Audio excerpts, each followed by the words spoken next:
everyone, we're here today with the map update of May 11 of 2023, and we're going to do some analysis on the map between the war between the Ukraine and Russia, and then we're going to see what is happening. Shall we begin? Is it the only losses that make a war important, or is it the gain? Or are these two data enough to talk about the effective war? Well, of course, these two data are very important, but the most important factor that makes a war important is the impact it will have on the world history.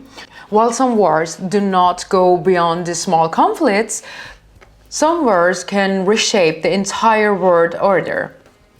Just like in World War I and II, the ongoing war between Russia and Ukraine is not the war that the whole world is involved in, but it will affect the future of the world. The fate of the world is being written in the Ukraine. Well, in this war, Ukraine's struggle represents democracy and freedom, while Russia's struggle represents oppression and dictatorship. The struggle of the Ukrainian army shows how great Ukraine's passion for freedom is. The fact that many countries of the world are standing by Ukraine shows that the dictator approaches have no places in the future of the world. And so, what is the largest situation in the ongoing war between democracy and dictatorship? So, what is the largest situation that is ongoing between the democracy and dictatorship? Well, let's analyze it together on the map. The pioneer continues to be of its eyes of followers in the Ukrainian and Russian war. Well, the most important details about the front line and important diplomatic contact are reported and presented to you by Pioneer and its hardworking group. Well, you can support the Pioneer and its team by clicking on the super thanks in the bottom below. And if you're ready, we can start analyzing the map.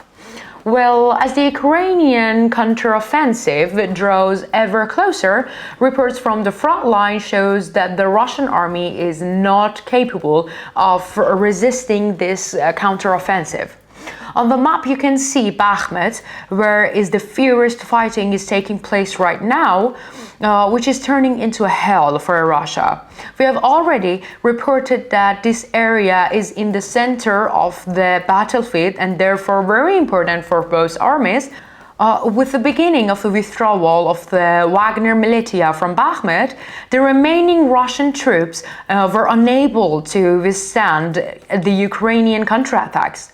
The recent days, Bakhmut has been withstanding a succession of victory for Ukrainian army.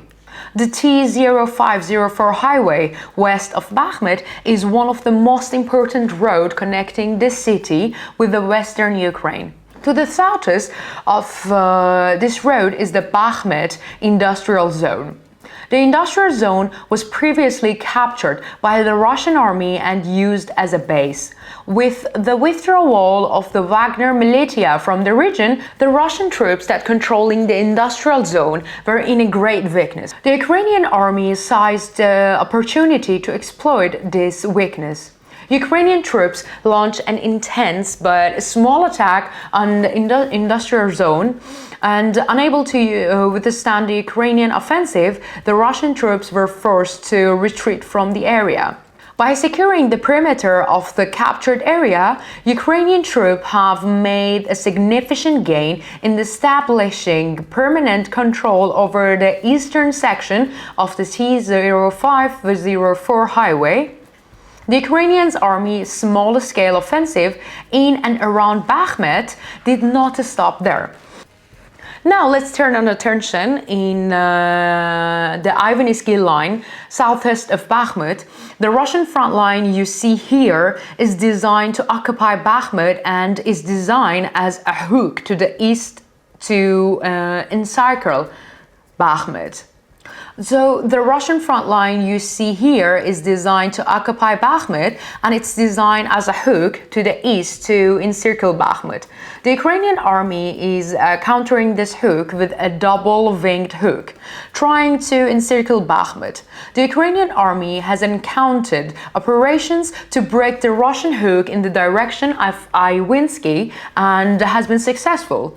Russian troops in the southern direction of the Iwinsky were forced to retreat in the direction of Klishivka as a result of Ukrainian army's operations. The 3rd Brigade, which continues to fight in the south of Bakhmut, carried out offensive successful operations on several positions on the western side of the city. As a result of the brigade's attack, a small area was liberated.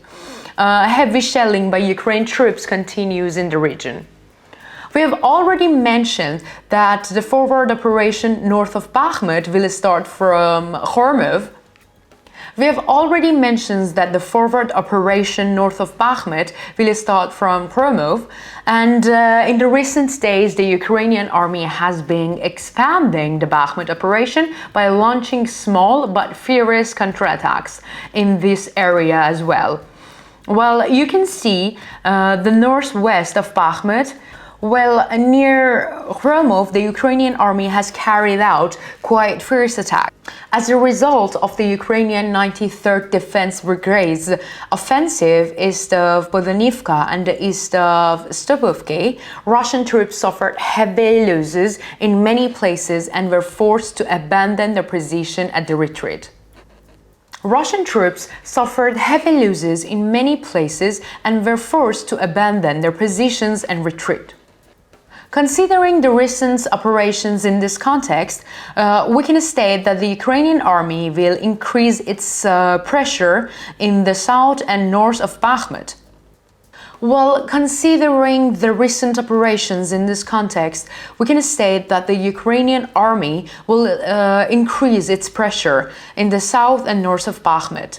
We can assume that the directions of the forward operations to be established through Klishivka in the south will be towards Optain and Ivanhard, and with the front to be opened from Kromov in the north, Bakhmut will be under the siege. Ukraine continues its struggle for freedom in the occupied southern territories of the country without slowing down. So let's take a look at Zolotoniva in the southern part of Donetsk. This area is located on the T-0509 highway, a very important supply line. The Russian army's troops on the front line are sustained by supply lines coming from here. Well, the Ukrainian army crossed the river south of Zolotoniva and launched a small-scale attack on Russian troops near Novodonetsky. Heavy clashes in the region continues intermediately.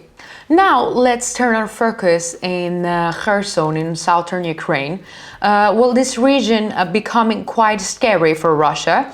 As you know, the part east of the Dnipro River is still under Russian occupation. Russia took measures here against Ukraine's southern offensive line, but these measures were largely ineffective because Ukrainian troops crossed the river and carried out operational activities in the eastern part. Well, according to the information obtained from the local sources in recent days, there is an intense chaos in the region. It's reported that there were many explosions in the area where Russian occupiers were stationed. Oleshki and the surrounding Delta Islands have become the focal point of the explosions. The fighting on the southern line has intensified in Zaporizhia and Kherson. The Ukrainian Air Force is supporting the operations carried out by the Ukrainian Army ground forces. In recent days, the southern of Ukraine, the Ukrainian Air Force has carried out 14 strikes on the area where Russian personnel and military equipment are concentrated.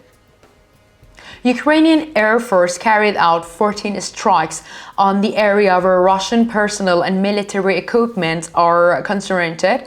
As a result of the Ukrainian Air Force's heavy bombardment, Russian forces have entered a prolonged period of stagnations.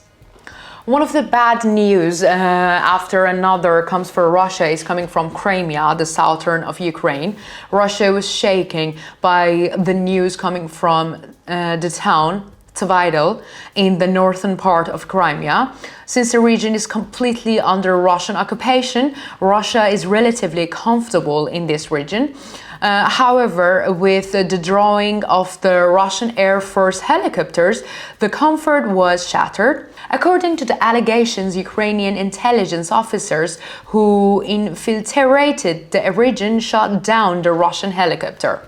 Especially with the start of the withdrawal of Wagner troops from Bakhmut, the psychological pressure that reclaim will begin in the Russian army seems to have started. We can already say that the front line will experience even more effective days in the coming days. The Ukrainian army's encirclement operations in Bakhmut will be the igniter of this. What do you think? Do you think the Russian army will decide to withdraw completely from Bakhmut? And what do you think about the Ukrainian army order of battle? Will the Russian hook in Bakhmut be broken? Do you think Ukrainian intelligence officers shot down the helicopter in Crimea? We care about your opinions. Please share them with us.